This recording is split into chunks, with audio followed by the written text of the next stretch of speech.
Welcome to the Financial Freedom Secrets Show. This is your host, Jackson Millan, the Wealth Mentor, helping business owners create financial freedom faster by mastering the language of money. Want to see how well you're tracking towards financial freedom? Complete our 40-point financial performance scorecard at wealthhealthcheck.com.au. That's wealthhealthcheck.com.au. The average score for most business owners is 18 out of 40. So complete the scorecard now and see how well you're tracking towards financial freedom. G'day guys, welcome back to another episode of the Financial Freedom Secrets Show, and I'm very excited for this episode. I've got Nathan Williams with us from Custom Return, and Nathan has a wealth of experience in helping businesses dial in their positioning, build their sales systems, and basically get that goal of being able to grow and scale their business and have these repeat customers who buy from them like crazy. I know this is a big taboo topic. We realize that sales needs to be done in business, but very few business owners really own the role of being a salesperson. If anything, we shy away from it. So I'm hoping to shift some mindsets today. So Nathan, thanks for joining us, mate. How you doing? Yeah, really good. Thanks, Jackson. Thanks for having me. Mate, pleasure to have you here. Now, mate, give us a little bit of background of your origin story and kind of what got you to where you are now. Yeah, thank you. Well, long story short, I started my first business when I was 18. That was when I had another body, and because it was a personal training business, so definitely not quite in that shape, Jackson, but that was the initial business. Now I had 3 businesses over the last 30 years. Looked at a master of management and marketing through Macquarie Graduate School of Management, and probably the third and maybe the most crucial part of that story, real quick, is back in 2013, I went in a pitch comp, which freaked me out because I had speech therapy as a kid. Public speaking and pitching, wasn't my natural go-to, and had a pitch to 300 people, a couple of judges, critiquing every single word, and there's 55 in the comp, in the pitch competition, and managed to win it, and just got a big high out of that and really loved that experience. But more than anything, the bigger lesson for me, Jackson, was, you don't get into the sales process and you don't get referrals if your message isn't clear, concise, and compelling. And, also the clarity of the message drives the marketing. So that was a big insight for me. And literally overnight, I pivoted my business to certainly still doing the sales strategy work and referral work. We've got programs around that, but focusing a lot more on the pitch and the messaging up front, because that drives everything from there. 100%. We've even found this ourselves. We've been constantly dialing in our positioning and our messaging. And when you get it, it is rocket fuel for your business. And when you don't get it, it's crickets, right? You could hear a pin drop. And for many business owners, they become the world's best kept secret. So in your experience working with business owners, mate, where do business owners get it wrong most often? Yeah, certainly. Well, as it relates to pitching or messaging or story, we use those terms interchangeably. 3 sort of big pitch pitfalls that I see on a regular basis, Jackson, are number one, a lack of clarity. And specifically, they think they're being clear because they're the expert and they understand at a level 10 out of 10. So they're up here, but they forget the person they're speaking to, maybe their understanding is more like a level 4 or 5 out of 10. And it's hard because as business owners, it's hard for us to imagine what it was like before we had the level of expertise in our specific domain that we now have. And so I'm always talking to clients about you don't dumb it down, you smart it down. Like, you make it really clear and also make it highly relatable. So whatever problem it is that you solve as the expert, how do they relate to that problem, and put it in terms that they can quickly relate to? So lack of clarity, that's one key thing that the businesses get wrong. A second one is certainly a lack of consistency. So, for example, a lot of people might go to whether it's events on a weekly, fortnightly, monthly basis, whatever it is, and they feel like they've got to change their message every time. I've got to sound smart, I've got to change it up, I've got to come up with something new. And that's a big mistake because, big corporates understand this, that you don't run a single message, you run a sequence of messages. And if you can think more like a corporate and approach it more like a TV, a social media, or a radio ad campaign, think that and remember that people have got to hear or see the same message at least 8 times before they actually start to absorb it. Now, that number could be a lot higher depending on the complexity of what you're selling and who you're selling it to. So lacking consistency is a big challenge. And probably the third one, real quick, Jackson, is not pitching the problems that you solve. So a lot of us get caught up in talking about our solution, the minutiae of what we do, because, hey, we're the experts. So that's really comfortable to talk about our solution.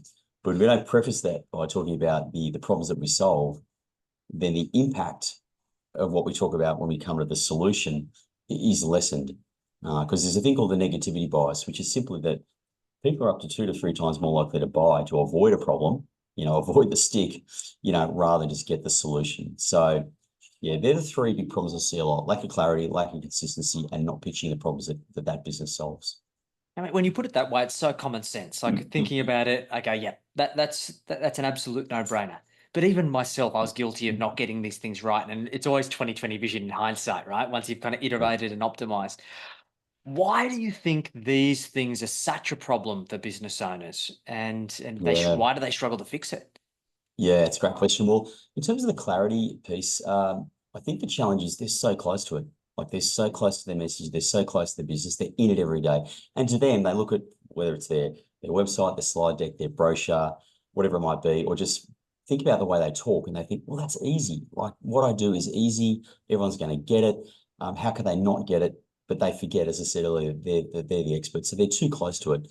And tied to that, to a lack of clarity is a lack of conciseness. So I think particularly in small and medium-sized businesses, we feel we've got to say more. We've got to tell people how smart we are. We've got to pour more stuff into the mix.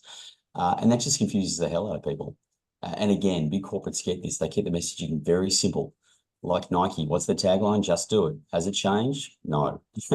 Apple, for example, their messaging very clean, very clear, very simple. It's normally a 3 to 4 word tagline for a big corporate. So the lack of conciseness is a big problem. I'm always saying to clients, you got to halve the content to double your impact. So strip it out, get rid of the stuff that's just going to confuse people, because that will stand between you and a client, or you and a referral partner. It'll just confuse them. So that's why they find lack of clarity, I think, a challenge. Lack of consistency, I'll give a much shorter answer there. It's what I sort of said earlier, hey, I've got to come up with something new and different, and people feel the pressure of that. And the thing I mentioned in a presentation this morning to about 40 people was, when you think they've got it, they're only just starting to understand it. So people will change their messaging way too common because they think, oh, that's simple, they're going to get it. I've got to come up with something new next week. Well, no, you don't. Repeat, repeat, repeat. And not pitching the problems. I think business owners find that hard because that can feel a little bit confronting, perhaps, or a little bit different, a hard way to talk about the solution. But to say, for example, look, here are the problems that we solve. X, Y, Z, and you list out, for example, the external problems or the result problems that you can solve, and also the negative feelings that you can remove, via the delivery of your service. And that's not normal and natural for people, but it is important they talk about the negative emotions that they remove with the delivery of their service, because as you know, a lot of people buy based on emotion and then justify with logic. So you've got to get into the emotions of it. Exactly. And it's fascinating to see that when you talk to people's problems, they immediately assume that you have the solution to those problems. So it's a really powerful force to motivate people to take action. And I know as an expert, we can often be guilty of giving too much away. And that is so easy to do when we start talking about the solutions. And that's a lot of the hard part. So the next part to this is really the sales process, right? I've met very few business owners who want to be associated with the idea of being a salesperson. So, mate, with this kind of foundational work that you do, how does that potentially help or remove friction in the sales process for the businesses that you work with? Yeah, that's a great question. I mean, the first point is mindset, because it's very hard to be good at something that you're not comfortable doing. So, if we have a negative perception of selling, and we might think, for example, and I'm just going to use an old stereotype here, if we think, of selling as being that used car salesman on Parramatta Road that ripped me off 10 years ago, and that's our perception of what selling is, and then, someone then says to you, oh, you're in sales, Jackson, like you're going to fight that. Like you're not comfortable with that. So the first thing is the mindset. And whenever I deliver workshops, I'm always in rooms of people who hate the word selling, hate the word sales, would never call themselves a salesperson. And so one of the first things, if not the first thing we address, is how they think and feel about it. And the way I think and feel about it is, selling done well is really the highest form of customer service that there is, because you're really saying to someone, hey, you're at point A, I understand where you're at. You're at point B, this is the outcome you want to achieve. And here are all these roadblocks in the middle. And then you're quickly assessing, do we have a solution that can help you go from point A to point B?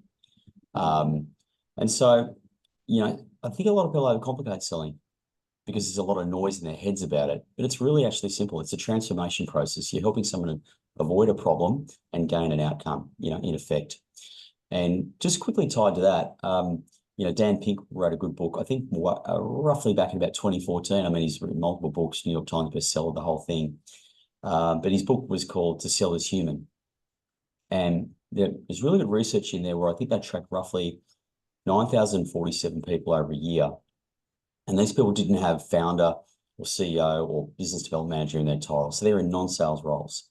And they found out that they actually spent, I can't remember the exact stat, but it was somewhere in the vicinity of about 46 to 48% of their week convincing, persuading, influencing others.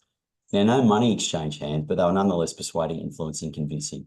Now, if you've got a partner or if you've got kids or if you've got friends, you know that you're doing that.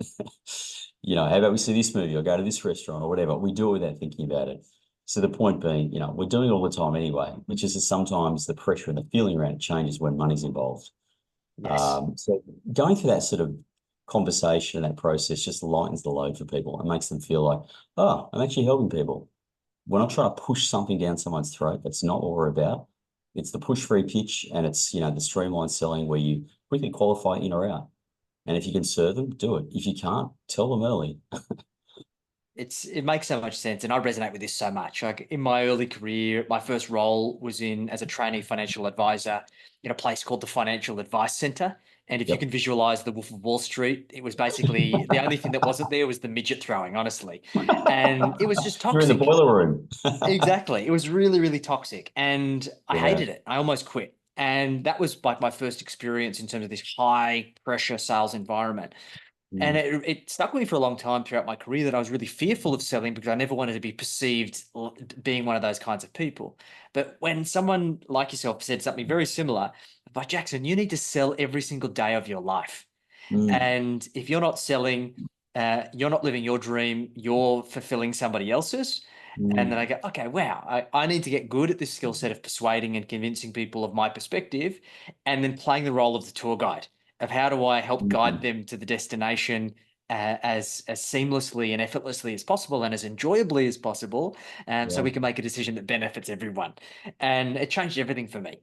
I'm sure you've Yeah. seen a lot of those penny drop moments in your time, mate.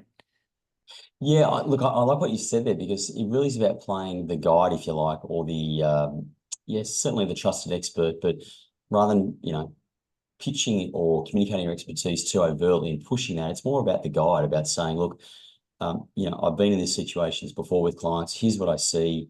Here's some challenges. Here's how we can help. If it feels like a fit, great. If it doesn't, that's fine as well. And it's playing the guide to effectively, help that person save time, save money, avoid the mistakes. And you're doing that person a service. Like I really do feel done right. Obviously, it's the highest form of customer service there is, and being super clear about that messaging again, because all the messaging and the sales process should always be constructed with the end prospect in mind and making it as simple, as clear, and as easy as possible for them. And I think prospects get frustrated because too many people in sales try to bamboozle them with a bunch of crap, and it's frustrating. I know a number of times I've said to service providers, I've literally said to them, Jackson, I am trying to give you money, but you are making it hard for me. I literally want to engage with what you've got to offer, but at the moment, I'm going to put you in the too hard basket if we can't, change what we're talking about here because you're making me work too hard, and we don't want to make prospects work too hard. It could be too much content on the website or the process doesn't work, whatever. I think that's a great reminder for all of us. So, guys, if you're listening and watching this, go and ask yourself the question: where are you making the process too hard for your ideal clients to make you money in your process? Because I think that's a really great reminder to try and simplify it and make it more enjoyable, which is fantastic. So, mate, assuming that we've got this kind of foundational work done around the positioning, the messaging, we've got the consistency, we've built this kind of seamless sales process around being the guide. What happens next typically when you work with clients? What's the next step? Yeah, certainly. Well, I'll just quickly talk about positioning really briefly, if that's okay, because I think that's an important topic in that. Positioning is often misunderstood. Like people hear position, I think about brand positioning. So the outcomes of that positioning, it might be the collateral or the tagline or the logo, and that's not positioning. And a lot of people, I think, get it wrong. And the question to ask yourself is, how am I uniquely qualified to add more value than competitors in a way that my ideal client cares a lot about? So there's really three things I said there. I know that's long, so I'll try to make it really succinct. So it's, that unique qualification, like what's different about you, and that's only one piece of it. It's then thinking about how does that solve a bigger problem for people than my competitors can solve. And when you talk about that, you're talking about the customer experience, the product design, anything that solves a problem better, faster, cheaper, for example, than your competitors do. And obviously in a way that that the ideal client cares a lot about.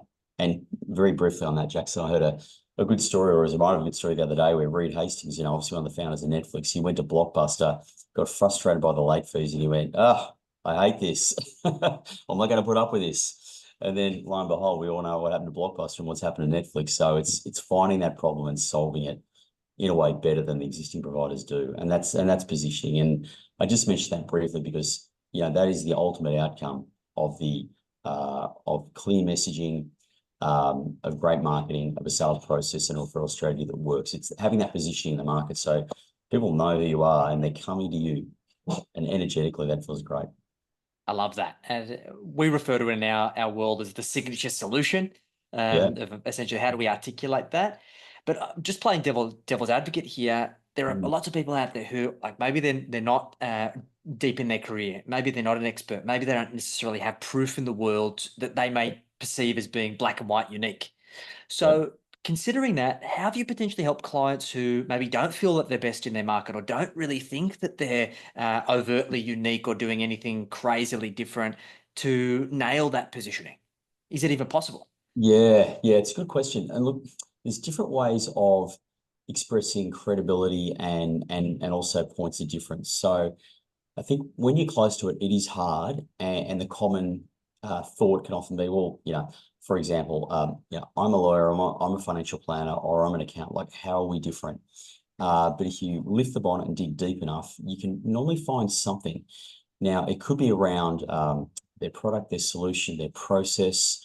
So you look at the whole client experience from go to woe, and there's normally something in there that stands out as being a little bit different. So yes, you've got to look closely at it, particularly in those industries where there's a lot of competitors and a lot of noise. And the other thing I'd say in terms of positioning is it's not just about what you do internally that can make you different. It's who do you do it for? And a common, as you would know, obviously, with your experience and businesses you've come across, a common mistake is, you hear people say this all the time at events. Oh, if you hear of anyone who, or if you know of anyone who, then, refer them to me. And it's like, really? You're after everyone or anyone? Don't say that, because when people hear that, their brains think of no one. So part of the positioning piece is not just your level of expertise and credibility and what you've got internally and the runs on the board, but who do you do it for? And if you're niche enough in who you do it for, the trick I think here is to understand that niche market's problems better than they do. And so even if you don't have a lot of experience, you can pick a small niche market, quickly learn what their problems are, and that can certainly help with positioning. I mean, I know when I started my business, I'm sorry, the danger of self-referencing, when I started Customer Return, that was in 2010. And long story short, I was thinking, well, who's my niche market? And I kept on seeing in the media, you mentioned financial advisors before, this was not that long at the back of the GFC, and financial advisors were getting a tough time in the press because there've been a few corporate collapses, inappropriate products being recommended, et cetera, et cetera. And the three challenges they had were lack of client feedback, so they weren't getting client feedback. Their value proposition on pitch wasn't great, which is why roughly only 16 to 18% of Australians engage a financial planner. And they wanted referrals, but they weren't getting one referral per client per year. And so I thought, okay, so that's the niche market, and that's their problems, their three big problems. And so what I did was just niched into that industry and designed the products around that. A product around feedback, a product around referrals, and a product around value proposition. And so that was my market. And they were my three products, just off the back of where the heat was, where the problems were specifically. And I started doing free presentations for the industry associations like the Financial Planners Association. So even if you don't have any experience, like, that is a way to do it. Like, look for the problems, look for where your skill set is, and match that to the products and go from there. Love it. Fantastic, mate. That's Sorry, great mate, advice. long answer to a short question. It's really important though, because I see so many business owners really just struggle with doing this and struggle with making the decision to niche because they do want to help everyone. And as a result of trying to help everyone, they end up helping no one. Yeah. And it sounds counterintuitive, but the more niche you are, the more successful you will be because you're just far better at attracting those kinds of people. Because if you got the choice of working with a generalist or a specialist, you typically are always going to choose the specialist every time. And so I think it's important that we spend more time on this. So guys, make the decision. And the interesting thing is, if you pick a niche, it doesn't need to be your niche forever. Just commit to it for 3 months, 6 months. And then at the end of that 3 or 6 months, if you feel like it's not adding value or it's not the right niche, pivot. It's not that hard.